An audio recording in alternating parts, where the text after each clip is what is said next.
marching band, our Cardinals. They will be on Good Morning America, Channel 5, ABC, 7 a.m. in the morning.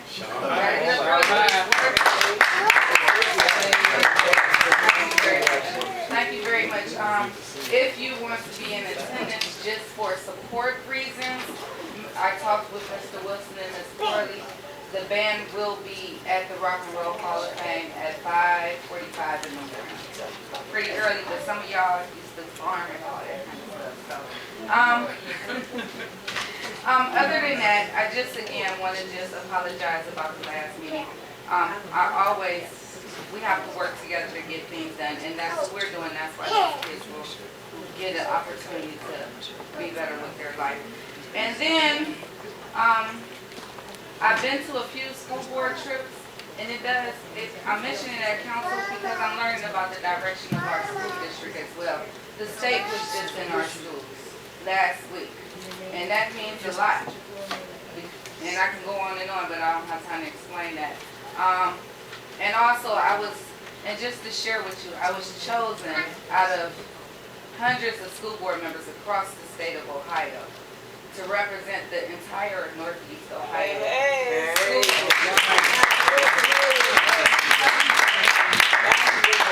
And what they chose me to do along with one other person for the Northeast Ohio, and there's 15 people in all, and this is with the State of Ohio School Board Association.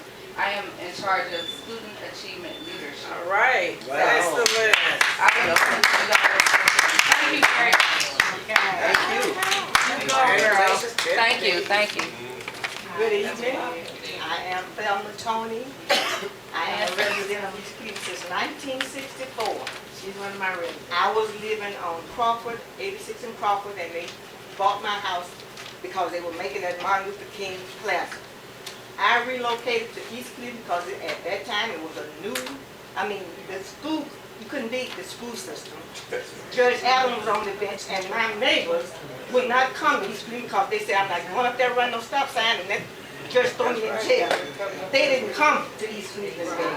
I moved to Howard in 1969, March 1969.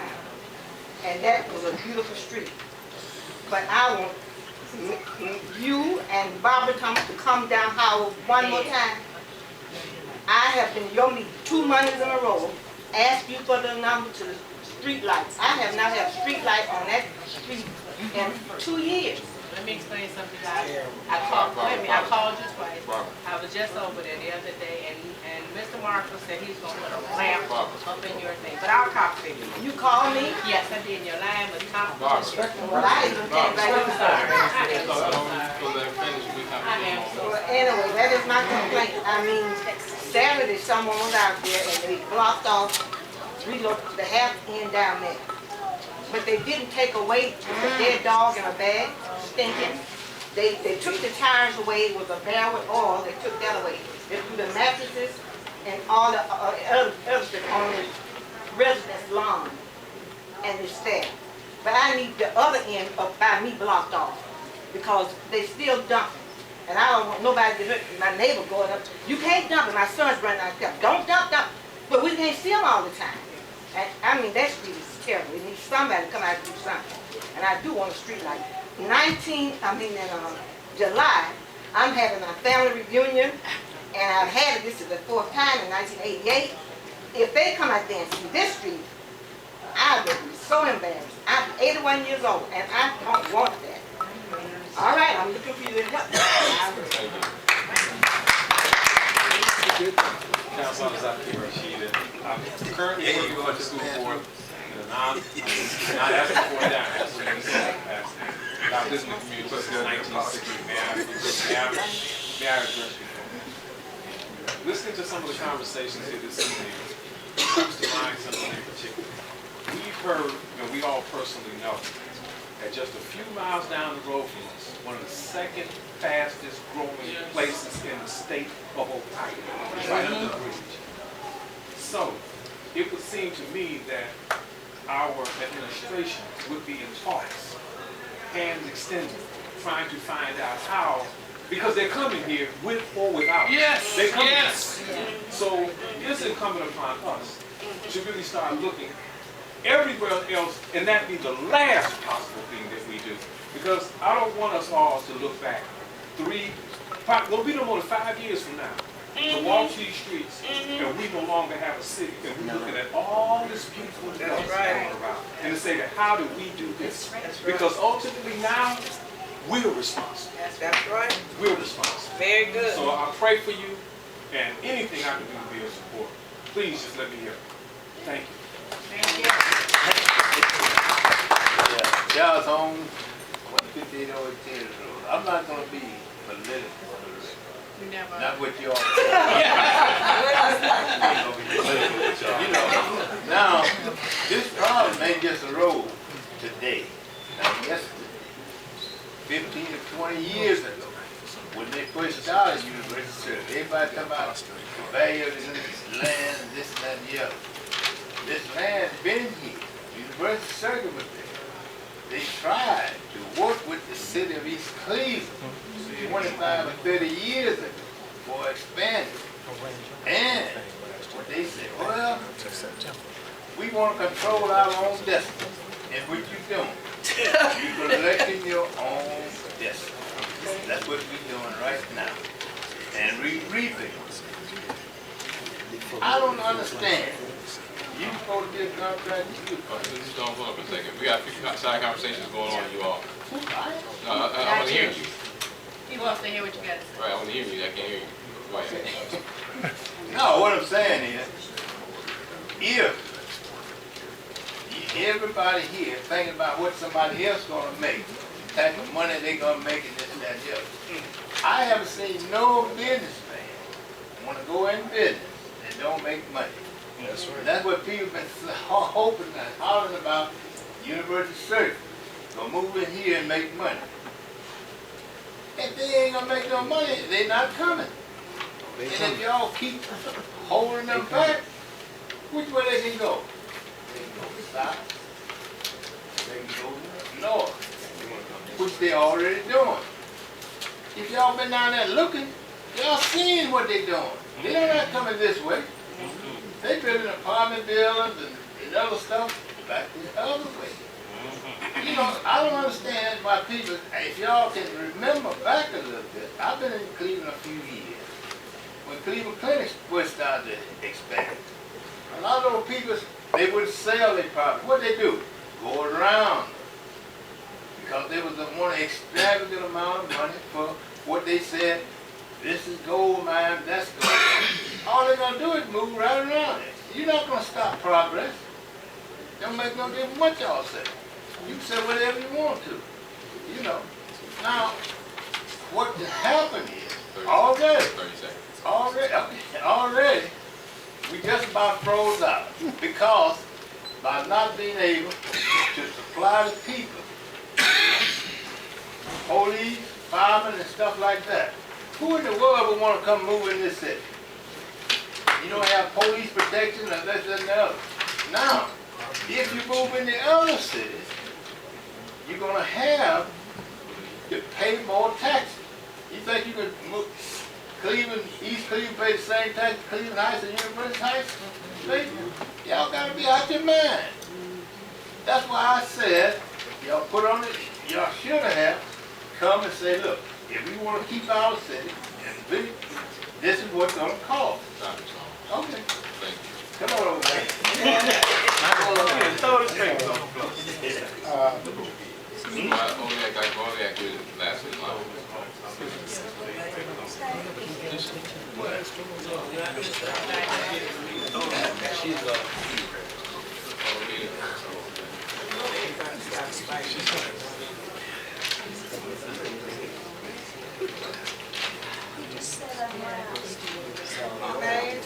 Are you ready on that? Yeah, I'm waiting until you guys.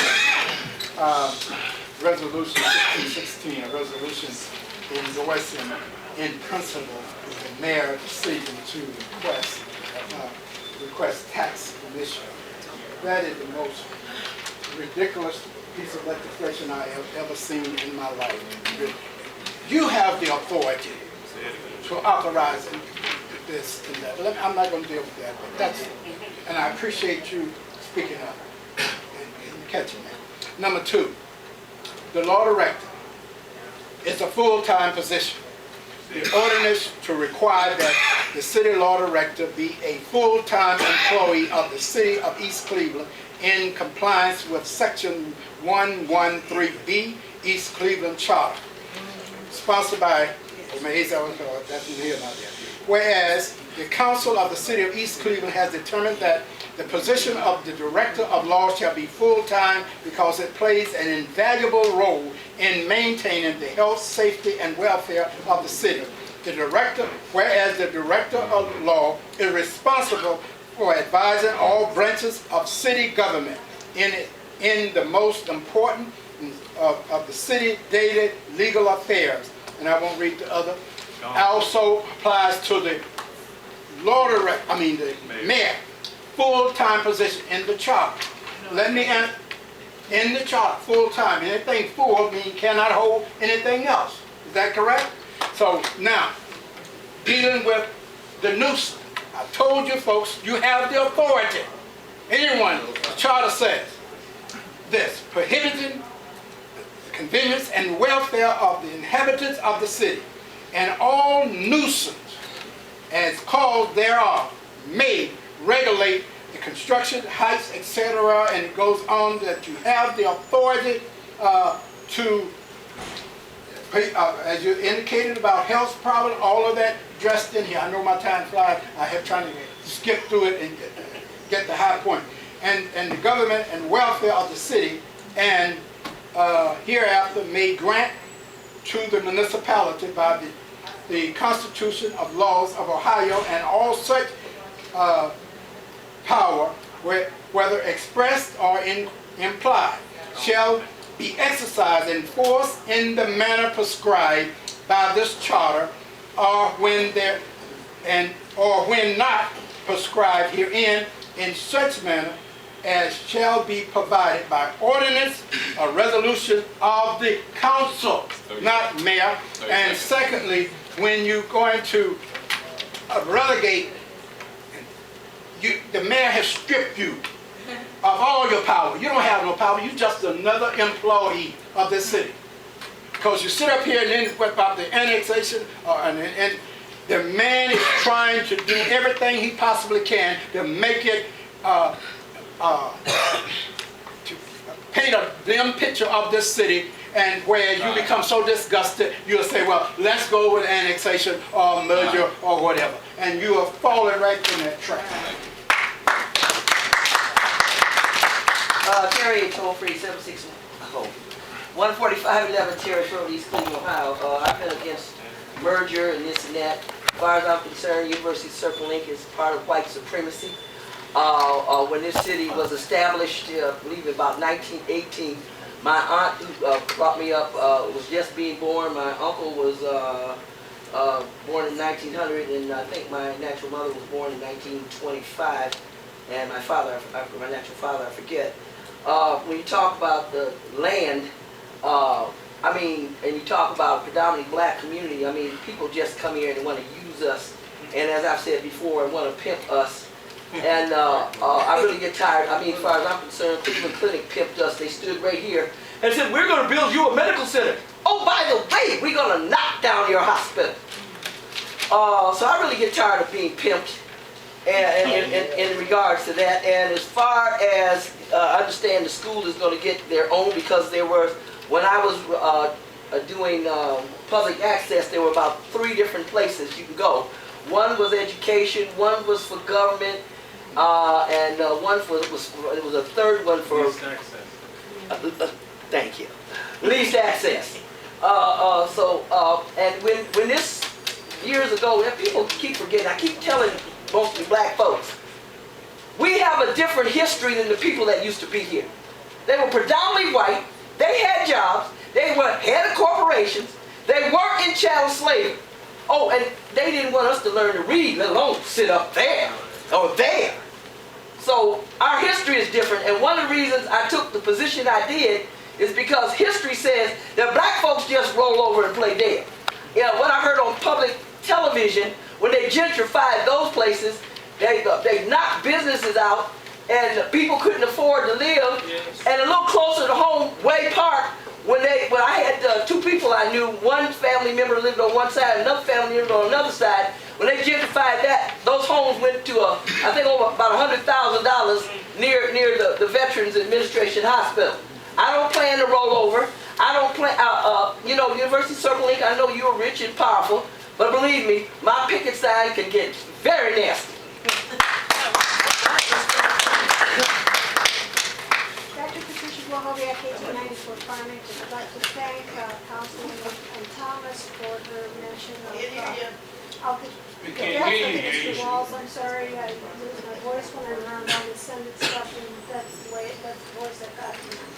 At any rate, Mr. Martin and his brother, and who is an employee of the schools, and I were at the funeral on Saturday, and I would just like to say also that his widow is an employee, a valuable employee of the school district at Mayfair Elementary School. I'd like to remind everybody that I always can take more violin students, and anybody who's interested, let me know. What? Violin students. Where you have your violin classes at? Right now we're at Candlewood. I've also been teaching through City Music to kids, and that one's way down in Slavic Village, but the Candlewood location is the convenient one. Anybody who has my cell phone number, my cell phone isn't working, so just call my home number, which is 229-9125. The garden on Mayfair is in the process of moving, and I wish it would go faster, but nonetheless, it is moving. And we're always looking for more volunteers to move, especially the trees and to dig up. But the thing I really want to ask you is, are we having a memorial parade? And if so, what do we need to do to get connected to that and make sure everybody who's interested can be there in whatever capacity? So how do you sign up to be in it? When is it exactly the time, if it is, and place? Thank you. Thank you. Thank you. Dina Saeed.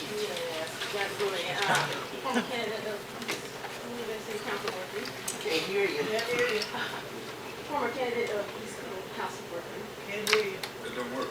Vida Saeed. There you go. Vida Saeed. I'm a former councilwoman. I'm sorry. Former candidate. For East Cleveland Council worker. God bless you. Oh, I can't see it. It don't work right. No. Okay. Okay, I'll talk louder. Anyway. You can sing. I'm in East 1617 Allegheny Circle. I look out my back door every day, and I'm watching that construction going up in the back. It's my backyard. Salvation Army.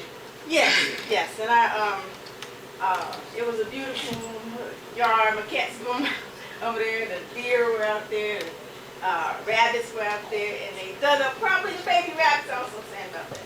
But anyway,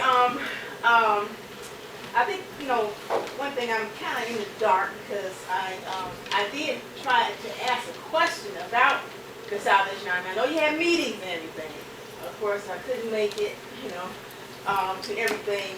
And my internet been hacked, so I couldn't actually, research anything online. But, so I won't be in the dark anymore. I know that Salvation Army, and I tried to ask this question at the NOAA meeting, and they cut half of my question off, and it never was answered for me. And I'm sure there's a lot of other people that don't know much about the same situation that I don't know about. Is it why the Salvation Army there? Well, I know that Salvation Army has done a lot of things for our community in general, but they're a multi-billion-dollar company. They have prime land that's right near Windermere Station. Given to us. It's like hundreds of thousands of people come through Windermere Station, maybe even a million people, over a week or whatever. I don't know the statistics of that, but it's really, I've got this.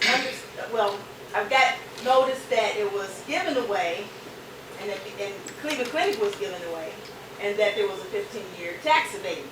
So I'm wondering if that is true, and if it's true, then why is that happening, and what benefits our Salvation Army have? Because I used to sing for Salvation Army, you know, and over the years, you know, I've known the Salvation Army. I know that they do take advantage of slave labor. 30 One, seconds. you know, and they're really making, even though they consider themselves a non-profit organization, they are making billions of dollars off the back of slaves. You know, there's a few white slaves there too. But, and you know, of course, they're doing something that we as people should be doing. You know, taking advantage of all this free stuff that people are giving away and making billions of dollars off of that. Okay, and they have, you know, sites all over the country. Okay, so I'm wondering how, if that's true, you know, about, you know, when I don't give it away and if it's 15-year tax and how is it really going to benefit us as East Clevelanders and in a really prime situation where they are, you know, could be making a lot of money themselves. I did have no question. I'll say it for next time.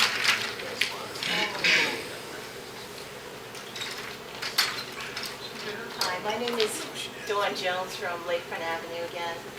I just had, I wanted to ask about the red light cameras. And I think last year, I'm not 100% sure because I haven't been here in a while and my memory's a little foggy. But I think last year, the revenue coming in from the cameras was like $2 million. No, what? No, you don't have to answer me right now. Yeah, you make a question when Oh, you're done. okay. Well, whatever the amount is, we don't own those cameras, is that correct? No, Okay. no. So what I was just thinking, you know, just a suggestion, if we bought our own cameras and did that work ourselves to not have to pay the company that owns the cameras. Because we only get a percentage of it being revenued by the tickets, is that correct? You can answer it later. Oh, you answer it later? Right. Okay. So the suggestion is, why don't we buy our own cameras and keep the revenue for the community instead of giving. Thank you. All right. Well, last one. How y'all doing? My name is Walter Melton. I got the program Voice out here in East Cleveland. We've been out here cleaning up everywhere in East Cleveland every Saturday. We meet up on Forest Hills. I'm trying to get everybody to get involved. We got the young kids out here. I want to get some of the senior citizens to come out, get involved with the kids. I want to bridge this gap. Hold on a second. If you all don't know, he was on the news yesterday with children, with kids, cleaning up the city, and a positive message for East Cleveland. So I'm got it. Thank you. But what we're trying to do, we're trying to get your older people to come out and bridge the gap with the get the communication and the trust going back with the younger generation, older generation. It's something that the kids can learn from y'all. While we out there picking up, y'all can tell them y'all story about some part of y'all life to help save them from the streets. These kids need somebody. They need somebody. Everybody say the kids out here, they bad, they hard-headed, they do this. All the kids need is a hug. A lot of these kids, man, that I got in my program, they don't even live in East Cleveland, but they coming out here cleaning up y'all city. Take the time to come out. Everybody talk about what's going on out here. Come be a part of it. Come help out. When's the next one? Every Saturday. This Saturday at 12 o'clock, we meet up at the Parkview Estates in back of the plaza on Forest Hill. We meet up back there at 12 o'clock. I'm trying to get with the council and the mayor to see if we can use this van to put the kids in there to transport them to different parts of the area. So we just trying to get together, man, to keep the community safe and clean. Then the money Take donations, Huh? maybe. money out of it. What you say? I said, if you getting any money out of it. Every money that come out my pocket, sir. It's coming out of my pocket. We want to donate. Yeah, where it come from? It put it in your pocket. Who put it in my pocket? Who put it in my pocket? Don't go there, bro. How do he put it in my pocket, man? How do the mayor put it in my pocket? Everything I get out of my own pocket, man. I don't need no pocket. Well, we keep it positive. Okay, I'm weak. I didn't need to talk to the mayor. Okay. That's simple. You can donate. You might want to. Come on.